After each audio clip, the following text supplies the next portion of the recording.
Hi friends, there's a lot of rumors being spread about the WhatsApp security policy. This is already clarified by WhatsApp that the policy change is not applicable to personal messages. That is, the messages which you share to friends and family will not be stored and used by WhatsApp. Even the Google location which you share to your friends will not be used by WhatsApp. The policy changes are only applicable to business messages which will be used for marketing purposes, and if you see, it's very logical and very useful for the consumers. No doubt business institutions will gain by getting to know the customer interest and customer trends, but it will also be useful for individual customers. Personal messages shared to your friends and family are not of much use for marketing purposes. So if somebody is hacking your data, it might be your friend, girlfriend, or boyfriend, not WhatsApp or Google. End-to-end encryption was incorporated by WhatsApp in the year 2016, and it took some time to scale and implement across the different users. And before that, there was not much of data privacy. We are talking as if it used to be 100% secure before this security policy came up. Let me give you an example. Maybe it might have happened to you as well.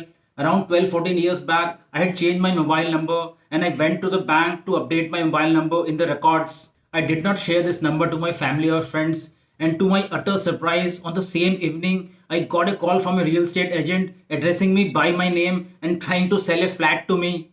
So just imagine within less than a day's time, the data has transferred from banking institution to real estate. So if you think of who's responsible for data leakage, is it the mobile company, the bank, or the bank employee who has collected the data from me and taken it in his records, or maybe the real estate agent who has purchased the data, or maybe the banking regulatory body, or is it the government who is responsible? So my point is, in India, you should be more worried from illegal hackers than from the legal entities who might use your data for marketing purposes. There's a survey which is conducted for years, or maybe you are aware of that within an organization, more than 80% of the times, data theft or data leakage is done by the employees who are associated with the company and not by the hackers who are either legal or illegal. So if the bank employee or the mobile company employee who's selling the data has no integrity, so no matter how good laws you have at the center or the regulatory laws or the statutory laws, it's of no use at all. Now, should we transition from WhatsApp to a different platform like Signal or Telegram? Telegram is not even end-to-end encrypted now. Are you sure that other platforms will not use your data for marketing purpose in future? Is it also not beneficial to us since we get specific information and ad which we intend to use in future? Let's accept the fact that we also use data analytics to our advantage.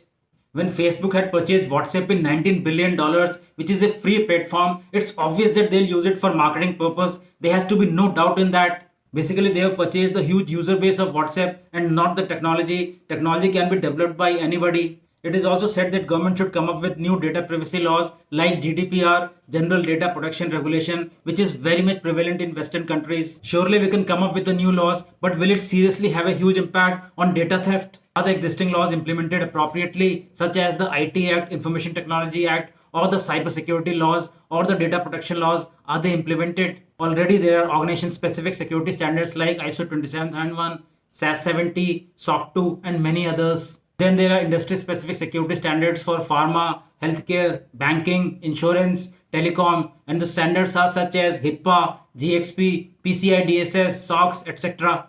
If we look at the 7 principles of GDPR, there's nothing exceptional which is not already covered in the existing standards. In my more than 20 years of experience in information security, I have learned that it is more important to implement the existing laws and standards than to come up with multiple laws and standards. We must stop blaming the government for not coming up with the new laws. Rather, we should focus on implementing the existing ones. There is less crime rate in Western countries and also there are less cyber crimes. It's not because they have too many laws, it's just that people adhere to the existing laws and do not wait for government to impose it on them. So the final thing is that whatever the end-to-end encryption technology is, it's not advisable to share sensitive and confidential data on chats. It will definitely not be misused by a legal entity like WhatsApp or Google, but it can definitely be misused by a local hacker or a friend or a family member. Thank you so much, friends. This is Dr. Vinod Singh. Goodbye.